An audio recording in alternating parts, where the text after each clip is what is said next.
Two town CA గారికి ప్రభాకర్కి రాబడిన సమాచారం మేరకు మరియు స్పెషల్ బ్రాంచ్ వారి సమాచారం మేరకు మా పల్నాడు జిల్లా ఎస్పీ గారి ఉత్తర్వుల మేరకు నిన్న సిఏ గారు వారి స్టేషన్ ఎస్ఐలు ముఖ్యంగా హరిబాబు యష్నా మరియు మా ఎస్బి సిఏ గారు షఫీ ఎస్ఐ గారు వీళ్ళందరూ కూడా కానిస్టేబుల్ సహకారంతో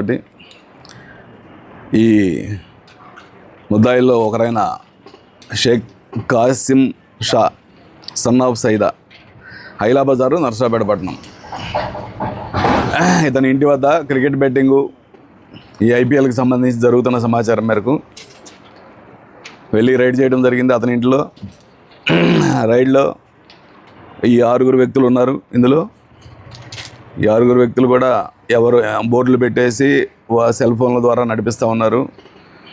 అయితే బోర్డులు ఇప్పుడు ఎత్తేసి బోర్డు అంటే ఇంక ఇప్పుడు సెల్ ఫోనే బోర్డు, సెల్ ఫోన్లో యాప్స్ తీసుకుంటున్నారు. ఇప్పుడు ఆ యాప్ ఎవరిస్తారో తెలియదు. వీడికి ఎవడో యాప్ ఇస్తాడు, డబ్బు తీసుకుంటాడు. దాని మీద ఆ యాప్ మీద ఇతను ఫండర్స్కి ఫండ్ తీసుకొని లింక్ ఇస్తూ ఉంటాడు, చెప్తూ ఉంటాడు.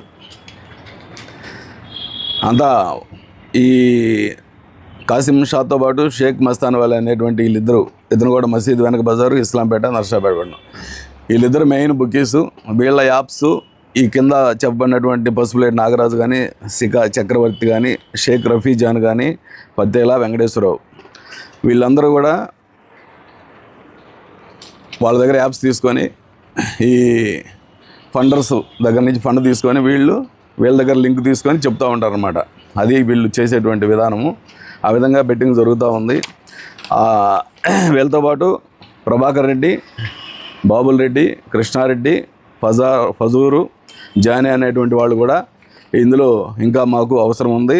వాళ్ళే కాకుండా ఇంకా చాలామంది బిగ్ షాట్స్ ఉన్నారు కొంతమంది ఇందులో. వాళ్ళ సమాచారం కూడా ఉంది మా దగ్గర. అది కూడా మా ఎస్పీ గారి ఆర్డర్స్ మేరకు ఫర్దర్గా వీళ్ళందరినీ కూడా ఎవరిని వదిలేది లేదు. అయితే వీళ్ళందరూ కూడా ఎవరు ఇక్కడ లేరు. ఉంటే ఖచ్చితంగా ఈ పాటికే పికప్ చేసేవాళ్ళం. ఈ చెప్పిన పేర్లు కానీ వాళ్ళు కాకుండా ఇంకా మిగతా వాళ్ళు కూడా పెద్ద పెద్ద ఫండర్స్ అందరూ కూడా బెంగళూరు, హైదరాబాదులో, చెన్నైలో ఉన్నట్టు తెలుస్తుంది. మనకి వాళ్ళ ఫోన్ నెంబర్ కూడా ఈ టైంలో ఆన్లో ఉండదు. రెగ్యులర్గా వాడే ఫోన్లు ఏవి ఉండవు. ఎక్కడ ఉన్నాడో కూడా తెలియని పరిస్థితి ఉంటుంది. సో ఏదో ఒక సమాచారం మేరకు వాళ్ళని పట్టుకోవడానికి స్పెషల్ టీములు పెట్టడం జరిగింది.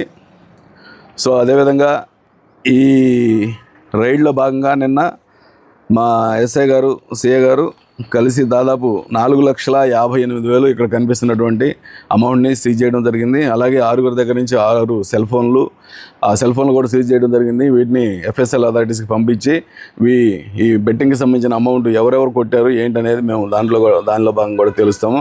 అదేవిధంగా ఈ ల్యాప్టాప్ లెనోవా కూడా ఒకటి సీజ్ చేయడం జరిగింది. ఇక్కడ రీసెంట్గా చూస్తే వీరాచారి బ్రహ్మచారి అనే ఒకతను వీరాచారి శేఖర్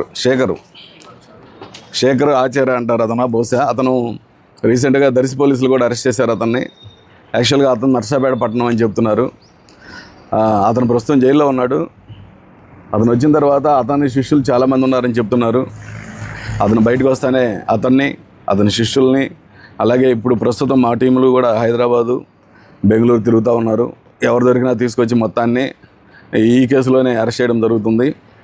అదేవిధంగా ఇది నాన్ బెయిలబుల్ ఆర్గనైజ్డ్ క్రైమ్ కింద పెడతా ఉన్నాము. వీళ్ళందరూ ఒక గ్రూప్గా ఏర్పడి ఆర్గనైజ్డ్గా చేస్తున్నారు కాబట్టి ఆర్గనైజ్డ్ క్రైమ్ కింద వీళ్ళని ట్రీట్ చేయడం జరుగుతుంది. వీళ్ళని ఆర్గనైజ్డ్ క్రైమ్ కింద బుక్ చేసి ఈరోజు కోర్టుకి పెట్టి రిమాండ్ చేయడం జరుగుతూ ఉంది. మరలా వీళ్ళని రిమాండ్లో నుంచి పోలీస్ కస్టడీకి తీసుకొని పూర్తిగా విచారణ చేసి నిన్న అరెస్ట్ చేయడం వల్ల మాకు టైం లేకుండా అయిపోయింది. అందువల్ల ఇమీడియట్గా రిమాండ్ చేస్తున్నాము.